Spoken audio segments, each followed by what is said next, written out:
Hello and welcome back to your own YouTube channel your own Pathshala Jyotishala. तो friends, कैसे हैं आप सभी? आशा करती हूँ आप सभी अच्छे ही होंगे। इस वीडियो में मैं लेके आई हूँ एक स्टोरी जो कि महाभारत की एक स्टोरी है, महाभारत की ही स्टोरी है। तो let me read out the story so that you the students those who are new and those who have no idea about what the Mahabharata story was all about, so I am going to read out the story so that you will know that what the Mahabharata story was all about. Okay, let me start. The book from which I am reading this story is this. It is Bhagavad Gita that I came across in the Blossom School library.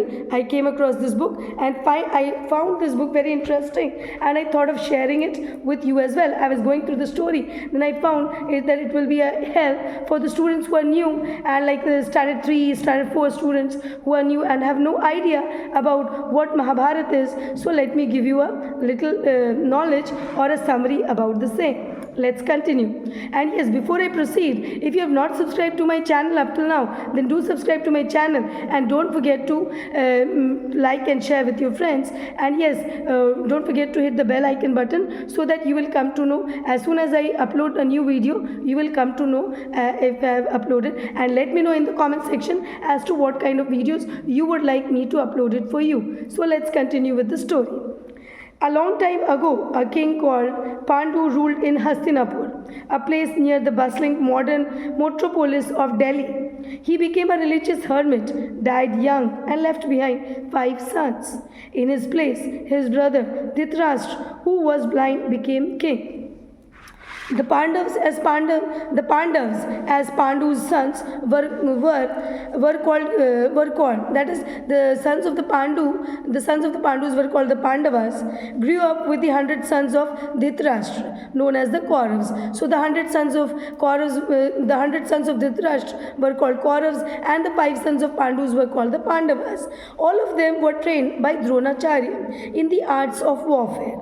Bhim, the strongest of the Pandavas, used to bully the Kauravas when they were children.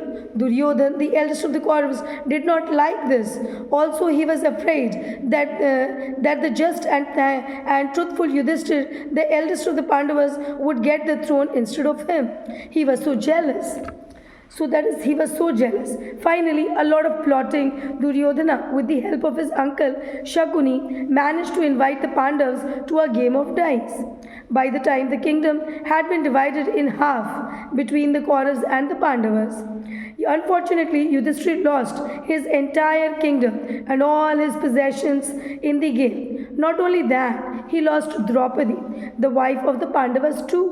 Although Dhritarashtra restored their kingdom after the second game, the Pandavas and Draupadi had to go into exile because Yudhishthira lost the game of dice.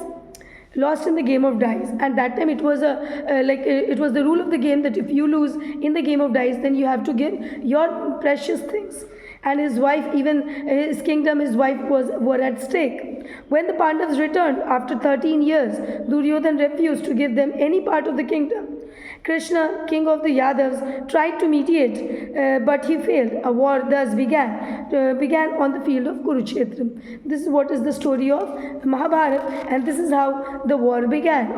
The Mahabharata began in the field of Kurukshetra. So I hope I somewhat gave you a know-how that how the battle of Mahabharata began. Yes friends, see you in the next video. And yes, up till then, here I am at Blossom School trying to tell you I was telling the stories to my students, so I thought of sharing with my YouTube audience as well. So see you soon in the next video. Until then, क्योंकि पढ़ेगा India तभी तो बढ़ेगा India. See you soon in the next video. Bye bye.